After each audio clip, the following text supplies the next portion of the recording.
অনেকেই বলেন, সব ধরনের চেষ্টা করেছি তবুও বিয়ে হচ্ছে না। দোয়া করছি তবুও বিয়ে হচ্ছে না। দেরিটা হচ্ছে এইটা কেন? তো আমরা সাধারণভাবে অনেক সময় দেরিকে অকল্যাণ মনে করি, কিন্তু আল্লাহর পরিকল্পনা আমাদের চেয়ে উত্তম হতে পারে। তাই দেরি মানে আল্লাহর অসন্তুষ্টি বা শাস্তি, এমন ধারণা করা সবসময় ঠিক নয়। তা আমাদের দায়িত্ব হলো দোয়া করা, হালাল উপায়ে চেষ্টা করা এবং আল্লাহর উপর ভরসা রাখা। ম্যারেজ কেবিডির বিবাহ বিষয়ক জটিল প্রশ্ন সহজ উত্তর সিরিজের 85তম পর্বে আজকে কথা বলবো যে আল্লাহ কেন দেরি করেন। তো দেরি মানে আসলে প্রত্যাখ্যান নয়। অনেক সময় আল্লাহ এমন সময় দেন যা আমাদের জন্য কল্যাণকর। আমরা আজ যা বুঝি না, পরে তা বুঝতে পারি যে আসলে উপকারটা কোথায় ছিল। যেমন তাড়াহুড়া করে অনেকে ভুল সিদ্ধান্ত নিয়ে ফেলে, এতে রক্ষা পেয়ে যান।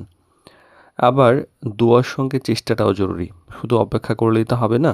হালাল উপায়ে জীবনসঙ্গী খোঁজা, পরিবারকে জানানো এবং প্রয়োজনীয় উদ্যোগ নেওয়াটা গুরুত্বপূর্ণ।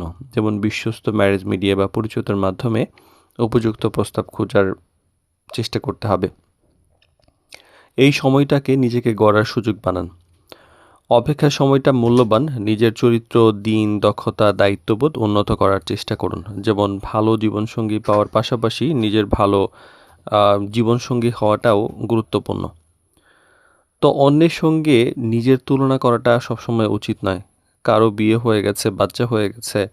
তো প্রত্যেকের জন্য আসলে জীবনের গোল আলাদা, আলাদা আলাদা পরীক্ষা। যেমন অন্যের সময়সীমা দেখে নিজের জীবনকে ব্যর্থ মনে করা, অনেকেই হতাশ হয়ে যান। তো বিলম্ব করা কষ্টের হতে পারে, কিন্তু হতাশা কিন্তু সমাধান নয়। আল্লাহর উপর ভরসা রেখে সঠিক পথে চেষ্টা চালিয়ে যেতে হবে। যেমন দোয়া, ধৈর্য এবং বাস্তব পদক্ষেপ, এই তিনটির সঙ্গে চালিয়ে গেলে আশা করা যায় ভালো কিছু আসবে।